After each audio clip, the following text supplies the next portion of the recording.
Então, alunos, agora vamos falar aí sobre as temáticas da página 133 e 134. Vamos falar aí sobre o principal produto comercializado e produzido na época, né, do Segundo Reinado, que foi o café. E falaremos também dessa relação que tem o café com as ferrovias, que tem toda a relação, isso mesmo, com a criação aí das ferrovias. Então, esse produto está totalmente relacionado com a criação das ferrovias, um dos principais, um dos primeiros, né, meios de transporte terrestre, que foi o quê? As ferrovias, né, os trens. Então vamos lá, olha só. Página 133, acompanhe com a tia a leitura. O café veio para ficar.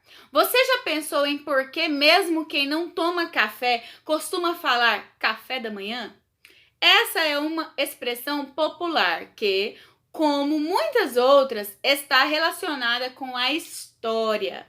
Nesse caso, está mais precisamente relacionada à economia cafeeira do Brasil, que movimentou o comércio durante o século XIX e o início do século XX. Já vimos que a agricultura é praticada no território brasileiro desde o começo da colonização portuguesa. Lá no comecinho, né, com a chegada aí dos portugueses, a gente estudou que veio aí praticando, né, a agricultura. No século XIX, cultivava-se cana-de-açúcar, arroz, algodão, tabaco e café, entre outros produtos. Todos eram destinados à exportação, ou seja, para serem vendidos fora do Brasil. Qual era o meio que eles faziam essa exportação? Pelas embarcações, né? Utilizando aí então um meio de transporte aquático, não é verdade? Olha só. De origem africana, as primeiras mudas de café chegaram aqui por volta de 1727, vindas da Guiana Francesa, região que faz fronteira com o Brasil ao norte. No início, o café foi plantado na parte norte do território e depois em pequenas propriedades do Maranhão, no nordeste do país. Já no século seguinte, espalharam-se as plantações pelo Sudeste e Sul, nos atuais estados do Rio de Janeiro, Minas Gerais, São Paulo e Paraná.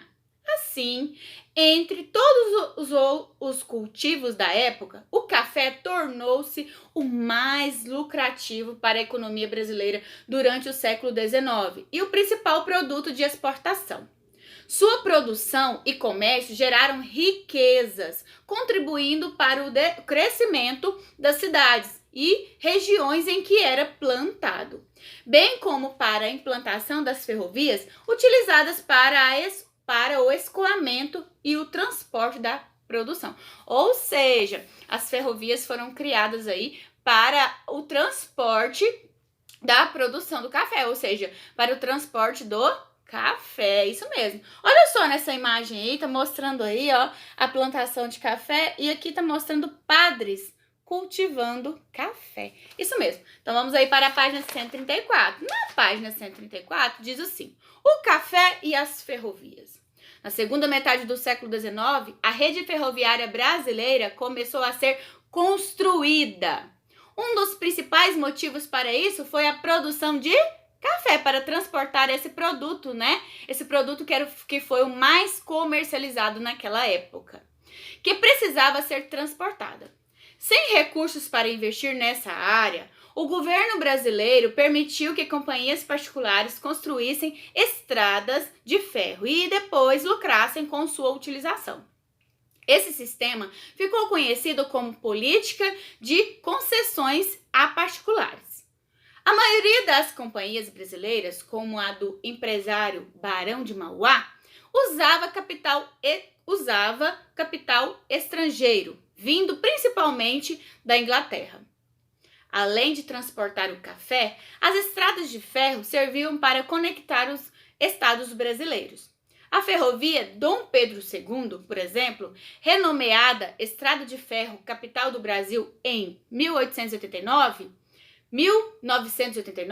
ligava os estados do Rio de Janeiro e Minas Gerais e São Paulo. Ou seja, as ferrovias também, né, os trens também transportavam não só o café, mas também outras mercadorias e também as pessoas. Então, eles faziam essa ligação entre os estados, certo?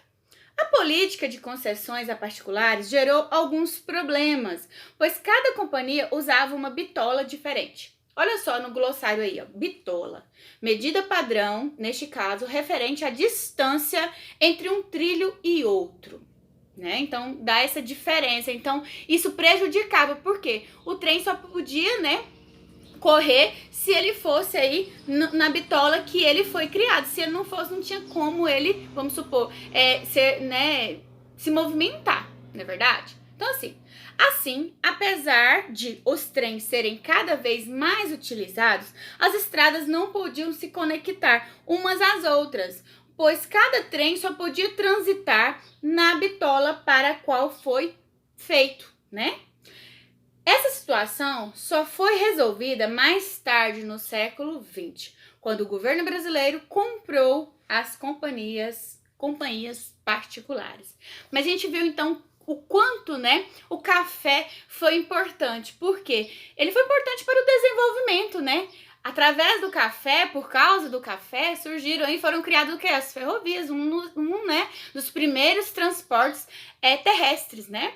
Isso foi muito importante. Então agora vamos falar aí sobre a chegada dos imigrantes, né? Sobre os imigrantes da época aí do Segundo Reinado. Vamos falar sobre isso? Então espero por vocês na próxima videoaula. Falaremos então aí sobre Chegam os Imigrantes, na página 135. Espero por vocês.